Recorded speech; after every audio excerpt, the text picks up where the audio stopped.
Dealing friends to another Blogging It Up. My name is Robert and today I'm doing a review on Public Enemies.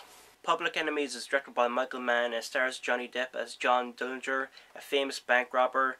And the movie kind of touches on it, but John Dillinger used to kind of do a Robin Hood thing where he'd steal from the bank and kind of give back to the customers.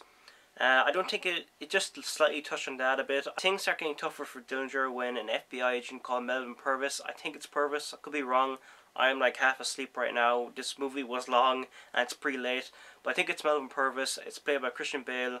He's a FBI agent who's leading this case to stop Dillinger, to arrest him and to execute him. The movie becomes a cat and mouse game between Dillinger and Melvin. Melvin's always getting so close, but Dillinger always just slips away before he can catch him.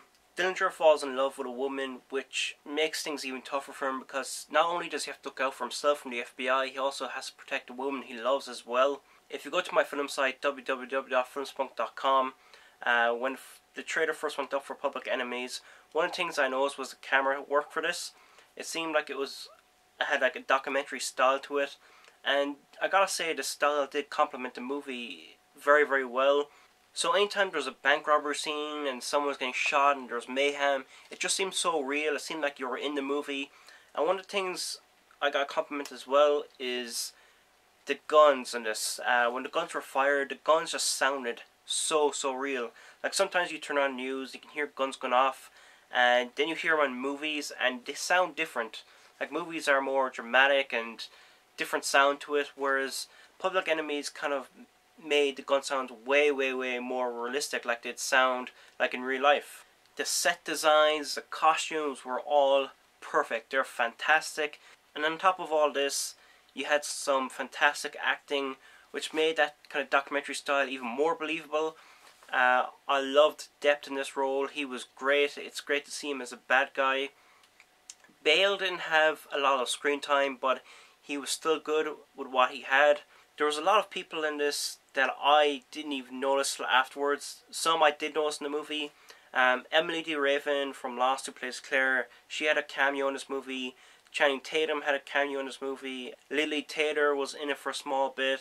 Stephen Dorff was also in this movie, and I didn't even notice he was in this till afterwards. One of the flaws with this movie is, you know, you have all these great actors and the cast is huge, but there isn't much time spent on some of the people.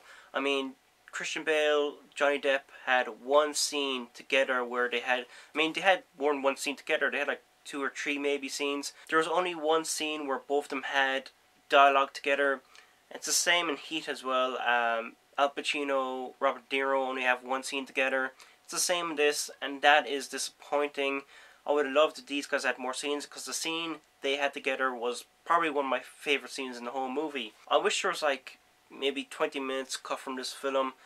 I mean, that's the biggest problem with this movie, is the length of it. It didn't need to be this long. It was just tiring watching it, and I was in a cinema full of people, and everyone was all sweaty and warm, and there was like packed out. There was people next to me, so I was kind of like, you know, squashed up, and there wasn't even air conditioning in the cinema, so, you know, it made the experience unpleasant. So far, IMDb holds this movie at 9.0, which is pretty freaking good. So the general public seem to be loving this movie.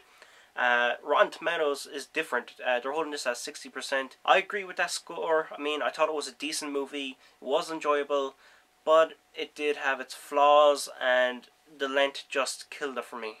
So if you're a fan of crime drama, go see it. I mean, you're going to enjoy it if you're a fan of that kind of stuff. If you're not, I'll give this a skip. Pick up on DVD. Thank you all for watching. Goodbye.